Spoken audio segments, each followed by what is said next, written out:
今日講一講咧，就係話我喺美國學習美股投資啊。咁經過咗呢一段時間自己操作咧，咁我覺得我嘅經驗咧都可以同大家分享下。因為我係從零開始㗎，美股我真係未炒過，我都唔知點開戶。咁所以咧今日講一講咧，我就係第一時間咧就係喺美股炒股嘅時候，我第一時間遇到嘅問題就係我應該喺邊度開始炒股，我喺邊度開戶先。係嘛？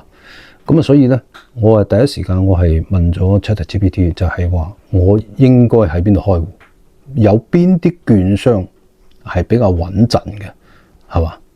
咁另外咧就係話叫佢去推薦咗3個券商之後咧，我會問佢呢3個券商裏邊邊一個嘅手續費會低啲，係嘛？呢個手續費會直接關乎到我哋嘅收益嘅，係嘛？所以咧。ChatGPT 咧，亦都給出咗佢一個比較客觀嘅答案俾我，咁我亦都採納咗。然後咧就因為整個操作界面都係英文啦，我就唔係好識啊，係嘛？所以咧，其實係整個過程咧，我係一頁一頁一頁，每一個頁面我都讓 ChatGPT 幫我詳細去解釋過，然後自己先去操作。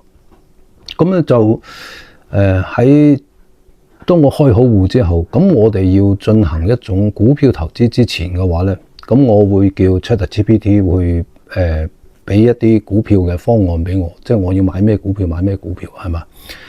咁 ChatGPT 咧，佢亦都好似我哋做股票投資啊嗰啲，佢要問你啲嘢，就係話你而家嘅現金有幾多啦？你嘅收入有幾多啦？你預計嘅投資嘅風險嘅承擔嘅能力有幾多咧？咁佢會問你呢啲嘢，咁我亦都係好詳細咁樣去同 ChatGPT 去做一個溝通。咁佢亦都會俾出一個比較佢會問你即係你係希望激進少少啊，定係保守少少啊，或者點樣樣？咁我嘅態度咧就係話保本為主，係嘛？即係賺錢為次，咁穩陣為主嘅。然後咧就 ChatGPT 咧佢會推薦咗4-5隻股票俾我啦。咁當其時推薦咗4-5隻股票俾我嘅時候，我第一時間我會諗咩咧？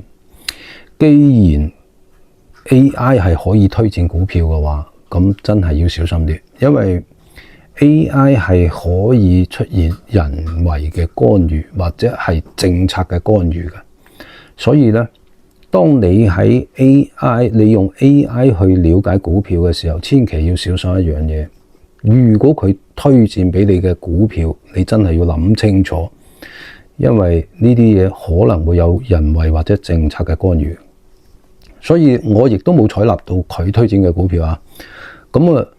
我係會按照我自己嘅意思，因為我自己喺國內都炒咗幾廿年股票啦，所以我會分幾個步驟，就係話第一個係一個高風險嘅高收益嘅投資，我會放喺我嘅美國嘅退休保障賬戶裏邊。呢個咧係每年嘅8000蚊。咁呢一個咧，我會採用特斯拉。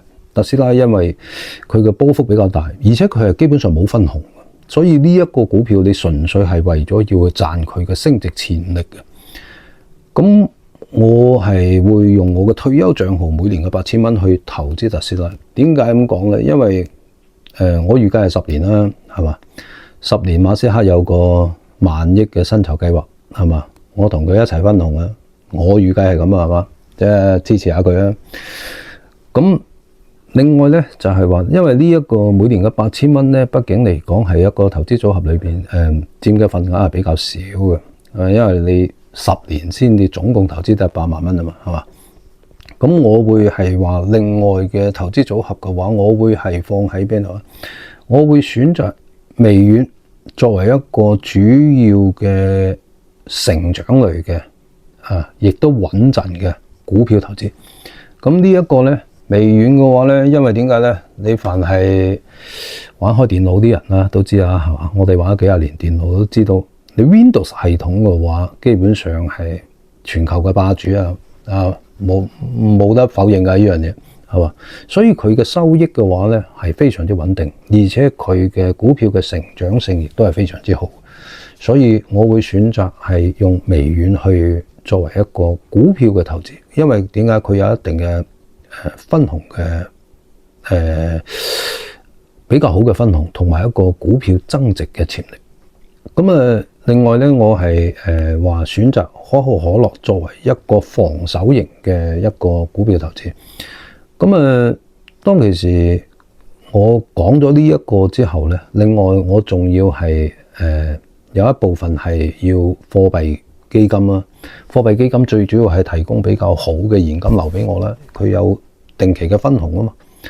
咁即係好似我哋去微信嗰啲咩支付寶嗰啲咩餘額寶嗰啲啊，即係嗰啲貨幣基金佢可以係即係每日分息嘅俾你咁樣嘅嘛，即係提供比較好嘅現金流。咁當其時咧，因為我而家參加呢個券商咧，佢係冇貨幣基金呢一樣嘢嘅，所以咧就唔考慮貨幣基金啦，佢就考慮咗 ETF。咁佢亦都俾咗一個綜合嘅建議，佢就係話希望我係用可口可樂嘅呢一個股票嘅話，不如去採用一種叫做股權股息嘅 ETF， 比較穩定嘅股權股息 ETF。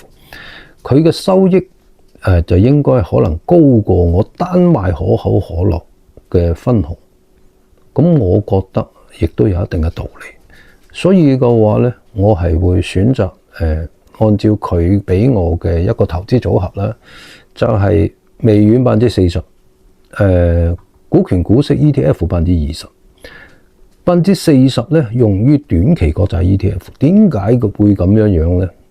呢一個佢亦都同我解釋咗，點解佢建議我係用呢個短期國債 ETF 咧？係因為我曾經問過佢，我話因為數字貨幣基金嘅話，佢可能會存在一個咩問題咧？就係話喺美國短期可能會有降息嘅壓力，咁樣佢會減少咗我嘅現金分紅嘅嗰個利潤。咁我話即係有冇啲防禦啲嘅措施？咁佢就建議我就係買短期國債 ETF。佢話因為短期國債 ETF 咧，佢會抵消咗因為降息而產生嘅利潤嘅虧損。因為點解咧？只要你係降息嘅話，國債嘅短期國債 ETF 佢係會升值嘅，佢反而會賺得更多。所以我覺得咁樣嘅投資組合幾好，所以最終我嘅都係採納咗佢呢一個嘅方案。咁另外咧，我亦都要AI 咧幫我去計算一下我而家嘅投資組合嘅話，按照前10到20年嘅股票運行嘅規律去計算我而家呢個投資組合嘅具體收益大概係可以賺到幾多錢先？以10年為計啊。咁佢亦都好快啦，佢就計算出嚟嘅話，我嘅投資收益嘅話，大約估計嘅話係3.5到4.5倍嘅投資收益啊，即係本錢嘅3.5到4.5之間。咁呢一個咧係比較理想嘅投資收益啊。咁另外咧，因為10到20年咁大嘅跨度嘅呢一個咧，佢亦都要考慮到一個咩咧，叫做經濟下行啦。同埋一個市場萎縮啦，同埋仲有一個股災嘅問題。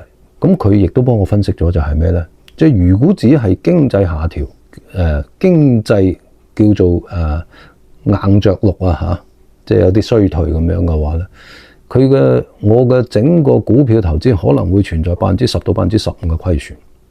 咁如果係出現比較大嘅經濟周期下行或者係市場萎縮嘅話咧，可能我嘅虧損會去到15%到25%。咁如果一旦出現喺2008嗰種咁重大嘅股災嘅情況下咧，我嘅虧損可能會由25%到40%之間。咁呢一個咧就係佢對我嘅整個投資組合嘅一種比較完善嘅科學啲嘅分析。所以我希望係話我嘅今次嘅投資可以同大家有一個即係點講參考啦，大家互相學習下。如果有咩好建議嘅話，亦都可以同我講聲，咁大家學習下。因為我建議咧，投資股票嘅話最好係咩咧？你想賺多啲，你要高風險嘅，盡量縮小你嘅投資嘅嗰個比例。咁穩定啲嘅股票係嘛，有長期穩定嘅收益嘅股票，你可以適當加大你嘅投資比例。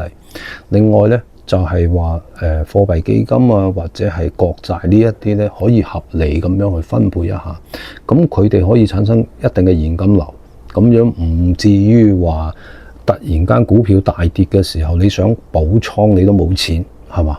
咁啊，所以咧數字基金啊，或者係話 ETF 呢一類型嘅可能嘅佔比咧，要50%左右。咁樣喺整個經濟週期嘅運作之下嘅話，你先有足夠嘅子彈去同人哋去拼搏嘅，係嘛？